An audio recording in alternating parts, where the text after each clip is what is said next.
Radioactif. Radioactif, la radio qui libère la parole des jeunes.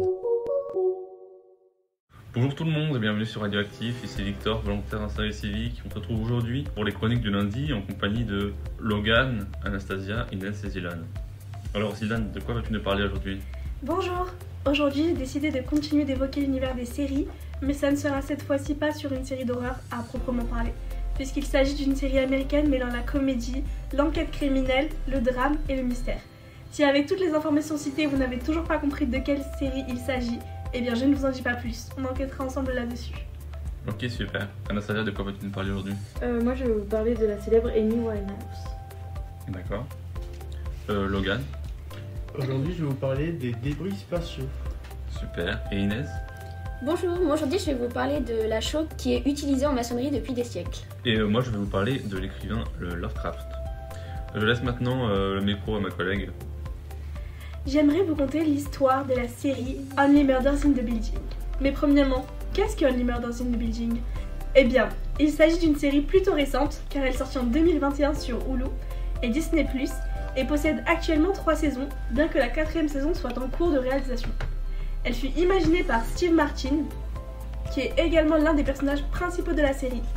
Only Murders in the Building, ou bien Seuls les meurtres dans le bâtiment en français, compte l'histoire de 3 personnes, principalement 2 hommes retraités et une habitante du bâtiment, Mabel, jouée par Selena Gomez. Évidemment, il ne s'agit pas de bâtiments issus du BTP ici, mais d'un building new-yorkais. Ces 3 personnes qui ne partageaient pourtant rien en commun se retrouvent à enquêter sur des meurtres qui ont eu lieu dans ce magnifique complexe américain. Dans cette série, les 3 personnages possèdent un podcast où ils expliquent leurs avancées dans ces enquêtes de meurtres, accompagnés d'une musique déjà quelque peu connue, car il s'agit d'une reprise du réel podcast mêlant un réel meurtre, Signal. Cette histoire de true crime est tellement riche en informations qu'on pourrait créer une chronique à elle-même. La réelle journaliste de cette enquête a réussi à prouver que le suspect n'était pas le coupable, bien que les preuves pointaient vers celui-ci et que tout le monde avait déjà préconçu des opinions sur celui-ci. Cet homme a dû passer tant de temps en prison car il s'agissait du suspect idéal. Cette série reprend ses thématiques sur les 3 saisons en mêlant une touche d'humour car ce trio pourtant improbable au départ sont tellement drôles ensemble. Concernant les 3 personnages principaux, sachez que Mabel est une jeune artiste qui vit seule dans l'appartement de sa tante et qui était étroitement liée au meurtre de la victime et cachait un lourd secret à son propos. Charles Hayden Savage, quant à lui, est un acteur semi-retraité qui était la star du drame policier populaire des années 1990, Brazos, et qui mène désormais une vie mêlant beaucoup de problèmes personnels.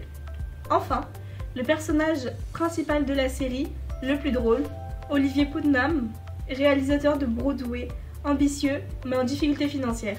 C'est lui qui engendre l'idée du podcast et en devient le réalisateur, puis celui d'une nouvelle pièce lors de la saison 3. Dans cette série, beaucoup de personnes célèbres y ont obtenu un rôle. On peut voir Jesse Williams, connue pour son rôle dans la série Grey's Anatomy, Cara Delevingne, actrice et mannequin très populaire, et beaucoup d'autres comme Paul Rudd, jouant son propre rôle. Il est notamment populaire car il possède un rôle dans l'univers de Marvel, avec son film Ant-Man. Et vous, sauriez-vous résoudre les meurtres présents dans Only Murders in the Building? Vous le saurez en regardant la série. Merci beaucoup pour cette chronique. C'est maintenant au tour d'Anastasia. Amy Winehouse, née le 14 septembre 1983 et morte le 23 juillet 2011 à Londres, est une chanteuse, autrice, compositrice, interprète et guitariste britannique. D'une manière générale, sa musique est un mélange de styles comme le jazz, le blues ou encore la soul. Elle a commencé à chanter dès son plus jeune âge, mais c'est à l'âge de 16 ans qu'elle a commencé à se produire professionnellement. Elle a rejoint un groupe de jazz local et a commencé à se faire connaître dans les cercles musicaux de Londres. Son talent et sa voix unique ont rapidement attiré l'attention et elle a signé un contrat d'enregistrement avec le label Island Records en 2002. En 2003, Amy publie son premier album, qui s'appelle Frank. Il rencontre le succès commercial et un bon accueil critique au Royaume-Uni. En 2006, son second album intitulé Back to Black, numéro 1 des ventes dans plusieurs pays, la propulse au rang de star planétaire. Elle remporte ainsi le Brit Award de la meilleure artiste féminine britannique en 2007. L'année suivante, en 2008, elle remporte 3 des 4 prix les plus importants aux Grammy Awards. Meilleure nouvelle artiste, album de l'année et chanson de l'année pour Rehab. Elle reçoit le prix Ivar Novello à 3 reprises pour la meilleure chanson contemporaine, musique et texte compris. En 2004 pour Stronger Than Me, en 2007 pour Rehab et en 2008 pour Love is a Losing Game. Avec des ventes estimées à 20 millions d'exemplaires, Back to Black demeure un des albums les plus vendus de l'histoire de la musique. Il est également certifié 2 fois disque de platine. Amy a également attiré l'attention des médias pour son apparence, notamment sa coiffure, ses tatouages et son maquillage appuyé à l'eyeliner, et a inspiré plusieurs stylistes. La chanteuse connaît des problèmes de dépression, de toxicomanie, d'alcoolisme et de boulimie, largement relayés par les tabloïds à partir de 2007. Le 23 juillet 2011, elle est retrouvée morte dans son appartement londonien à la suite de l'ingestion d'une quantité élevée d'alcool après une période d'abstinence. Elle rejoint d'autres figures de la musique morte à l'âge de 27 ans, comme Jimi Hendrix, Janis Joplin, Jim Morrison, Kurt Cobain, Brian Jones, pour les plus connus, intégrant ainsi ce que l'on surnomme communément le club des 27. Super, merci beaucoup. C'est maintenant au tour de Logan. Donc comme j'ai expliqué précédemment, je vais vous parler des débris spatiaux, ces fragments d'objets qui errent silencieusement dans l'espace et qui posent des défis de plus en plus pressants à notre exploration et à notre sécurité spatiale. Dans cette rubrique, j'expliquerai les formations de ces débris, les dangers qu'ils représentent pour nos activités spatiales et la probabilité qu'ils retombent sur Terre.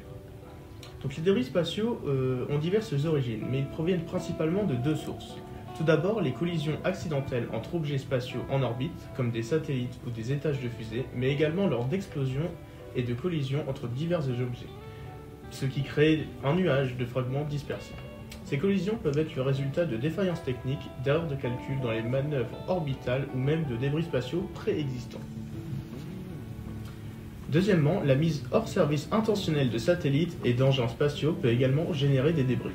Ces engins sont placés en orbite basse où ils subissent une friction atmosphérique qui les fait lentement descendre vers la Terre où ils brûleront lors de leur entrée dans l'atmosphère. Les débris spatiaux représentent une menace sérieuse pour nos activités spatiales et la sécurité terrestre. Premièrement, ils peuvent causer des dommages significatifs aux satellites opérationnels et aux engins spatiaux habités. Même de petits fragments peuvent avoir un impact dévastateur lorsqu'ils atteignent ces objets à vitesse orbitale élevée. Deuxièmement, la présence croissante des débris spatiaux accroît le risque de cascade de collision connu sous le nom de syndrome de Kessler, où chaque collision génère de plus en plus de débris, ce qui augmente ainsi la probabilité de nouvelles collisions. Enfin, les débris spatiaux peuvent également menacer les activités terrestres en cas de retombée sur des zones habitées, bien que ces risques soient actuellement faibles grâce à des systèmes de surveillance et de suivi efficaces. La probabilité qu'un débris spatial retombe sur Terre dépend de plusieurs facteurs, notamment son altitude orbitale et sa taille. Les débris en orbite basse ont tendance à retomber plus rapidement que ceux en orbite géostationnaire, mais la plupart d'entre eux brûlent lors de leur entrée dans l'atmosphère, qui ne représente alors donc plus aucun risque pour les habitants.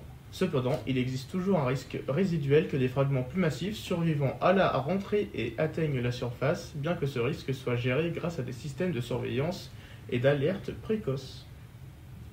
En conclusion, les débris spatiaux sont le résultat inévitable de notre activité humaine dans l'espace et représentent un défi majeur pour la sécurité et la durabilité de nos activités spatiales.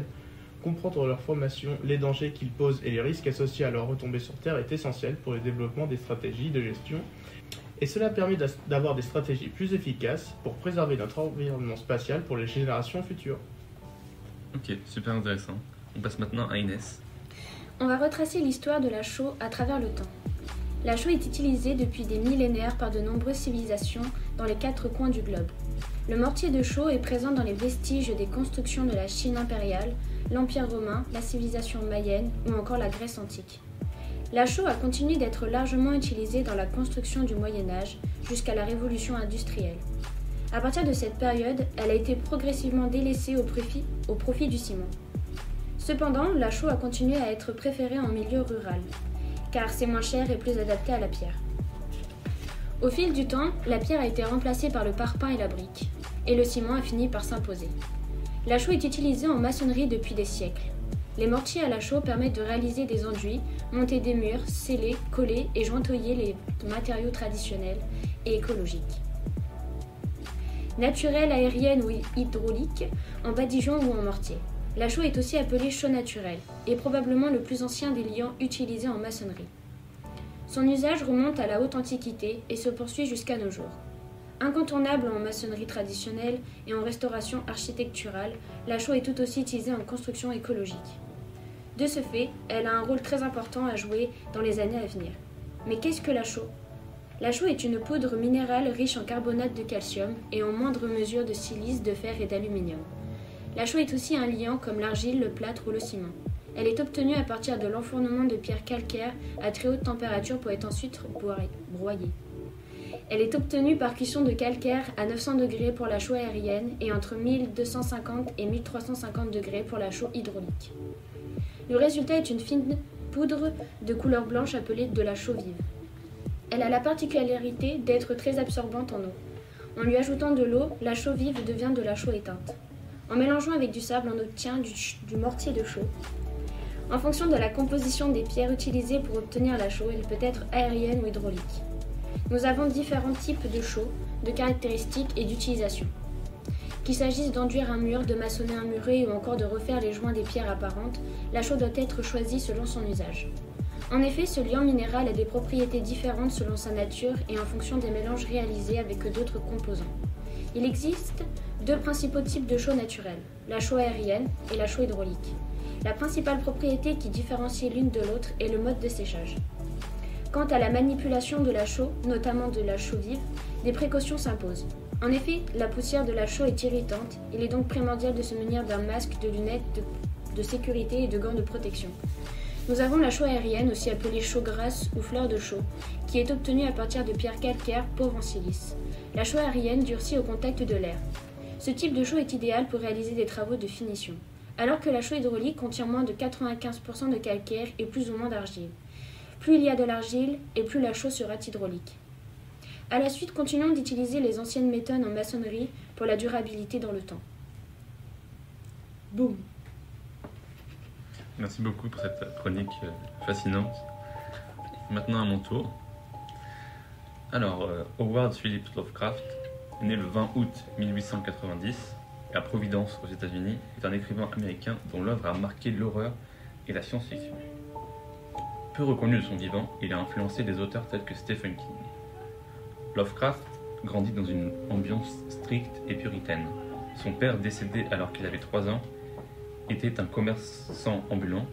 Sa mère, elle aussi, souffrait de problèmes de santé mentale. Enfant chétif, Lovecraft se réfugie dans la lecture et s'intéresse à l'astronomie. En 1915, il fonde son propre journal. 2 ans plus tard, il compose ses premières fictions.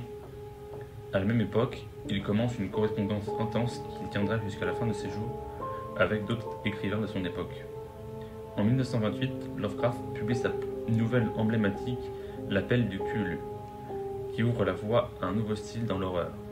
Son univers imaginaire est peuplé de créatures surnaturelles et de dieux anciens. Il explore l'horreur cosmique où l'humanité est insignifiante face à un cosmos étranger et terrifiant. Les héros de Lovecraft sont souvent confrontés à l'horreur, mettant en péril leur santé mentale. Ces récits sont profondément pessimistes et cyniques, remettant en question les idées des Lumières et l'anthropocentrisme. Pour lui, l'homme n'est qu'une forme de vie parmi d'autres, loin d'être privilégié. Bien que son lectorat ait été limité de son vivant, Lovecraft est aujourd'hui considéré comme l'un des écrivains d'horreur les plus influents du XXe siècle. Son mythe du Cthulhu continue d'inspirer des générations d'écrivains. Comme l'a dit Stephen King, il était le maître du récit classique d'horreur. En somme, Lovecraft nous a légué un univers où l'horreur se mène au cosmos, où l'homme est un grain de poussière dans l'infini. Merci beaucoup à tout le monde d'avoir écouté et à bientôt. À bientôt. À Au bientôt. revoir. Au revoir. Radioactif. Radioactif, la radio qui libère la parole des jeunes.